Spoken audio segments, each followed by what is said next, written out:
Joker Folie Deux is a completely unnecessary sequel that does very little to expand upon the first film, which inevitably results in it feeling like an extremely long epilogue. I absolutely loved the first Joker film. It is one of my favorite comic book movies ever made. When the sequel was announced, initially I was pretty hesitant because that first film felt like such a good one-off self-contained story. But as more details came out about the sequel being a musical and starring Lady Gaga as Harley Quinn, I was absolutely thrilled. I loved the idea of them doing something completely different and unique from its predecessor. Unfortunately, this movie feels like a half-assed mess that was too afraid to commit to anything it set out to do. Which is a shame because there's 3 or 4 great concepts in this movie and any of them could have worked perfectly as a sequel on their own. But instead, it feels like they threw everything and the kitchen sink into this movie and none of it feels very satisfying by the end. You've got a half-baked Arkham Asylum story, you've got a half-baked Joker and Harley story, you've got a half-baked courtroom drama, and surprisingly, you've got a half-baked musical here. The Arkham Asylum, courtroom, and Joker Harley stories all have interesting ideas and concepts embedded in them, but none of them are ever fully fleshed out to meet their full potential. And then you've got the musical numbers that are all very downplayed. It almost feels like halfway through production, they decided they didn't want to make a musical anymore, so they just decided to try and play it all nonchalantly. So if you were hoping for big bombastic music numbers and set pieces, you're gonna be disappointed.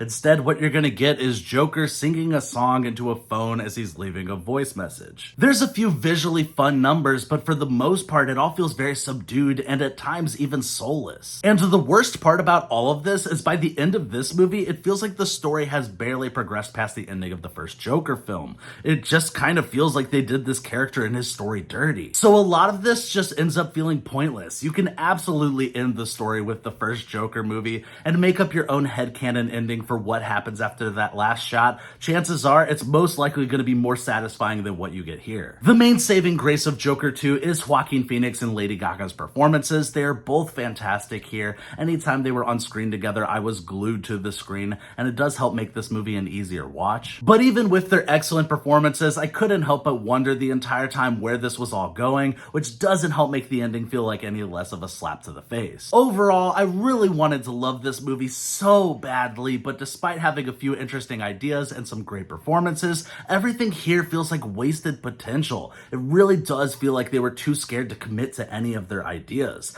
And I'm going to be giving Joker Folie Deux a 3.5 out of 10. Thank you guys for watching. I hope you enjoyed this review. Like, subscribe, and all that YouTube stuff. And what is the most disappointing comic book movie sequel you've seen?